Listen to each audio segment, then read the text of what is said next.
America के Los Angeles में लगी आग से स्थिति भयानक होती जा रही है। जंगल की आग फैलकर कई रिहायशी इलाके को अपनी चपेट में ले चुकी है। इस आग की वजह से मरने वालों की संख्या बढ़कर 24 हो गई है।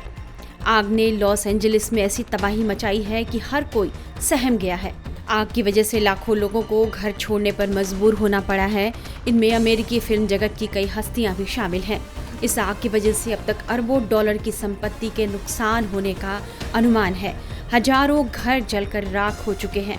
9 बड़े हवाई जहाज और पानी छिड़कने वाले 20 हेलीकॉप्टर्स आग पर काबू पाने के अभियान में शामिल किए गए हैं। हजारों एकड़ पर फैली इस आग के कारण लाखों लोगों को इलाका खाली कर सुरक्षित जगहों पर पहुंचाया गया है। लॉस एंजलिस में आग लगने के पीछे तेज हवाओं और सूखे मौसम को माना जा रहा है, जिसकी वजह से पेड़ पौधे सूख गए और उनमें आग फैलना आसान हो गया है। आग को काबू पाने में अमेरिका फायर फाइटर्स का दम फूल रहा है, लेकिन आग पर पूरी तरह से काबू नहीं पाया जा सका है। आग की वजह से अमेरिका बड़ी आपदा में घिर गया है और अमेरिका में इस आग को राष्ट्रपति जो बाइडेन ने आपदा घोषित किया है। अमेरिका की इस मुश्किल घड़ी में कई देशों ने उसकी तरफ मदद का हाथ बढ़ाया है। इसमें उसका सबसे बड़ा दुश्मन देश ईरान भी शामिल है।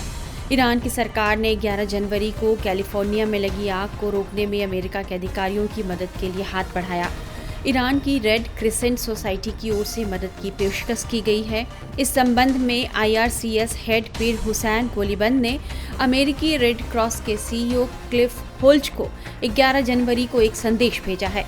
उन्होंने आग से नुकसान पर दुख जताते हुए इसे एक बड़ी त्रासदी बताया और कहा कि आपदा में हम अमेरिका की हर संभव मदद के लिए तैयार हैं।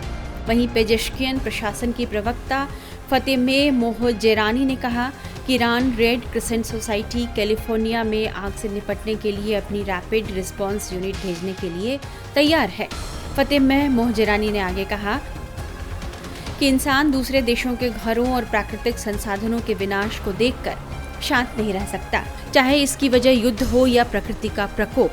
कैलिफोर्निया के वे लोग जो अपने घरों से अलग हो गए हैं, आग में अपने घर और संपत्ति खो चुके हैं, गंभीर जलवायु परिवर्तन के कारण इस विनाशकारी जंगल की आग को झेल रहे हैं, हमारी सहानुभूति उनके साथ है। हालांकि मोहजेरानी ने मदद की पेशकश करते हुए अमेरिका को गाजा की याद भी दिला दी है। कैलिफोर्निया की आग और मध्य पूर्व संघर्षों के बीच संभावित संबंध की ओर इशारा करते हुए उन्होंने कहा कि हम उन हजारों विस्थापित लोगों के दुख को याद करते हैं जिन्होंने दूसरे के स्वार्थ और युद्ध उत्तेजना के कारण कष्ट झेले हैं। फतेमेह मोहजेरानी वो हैं जिन्हें पहली बार ईरान सरकार का सार्वजनिक चेहरा बनाया गया है। अगस्त 2024 में मोहजेरानी को मसूद पेजेश्कियान शासन का सरकारी प्रवक्ता नियुक्त किया गया। ईरान अमेरिका को मदद की पेशकश ऐसे समय में कर रहा है जब दोनों देशों के बीच लंबे समय से तनातनी चल रही है और गाजा युद्ध के कारण रिश्तों में तनाव चरम पर है। ईरान गाजा युद्ध को लेकर भी अमेरिका को जिम्मेदार ठहरा चुका है। दूसरी तरफ ईरान अमेरिका के लगाए कई प्रतिबंध भी झेल रहा है। देखना होगा कि ईरान की इस पेशकश के बाद अमेरिका के रवैये में कितना बदलाव आता है।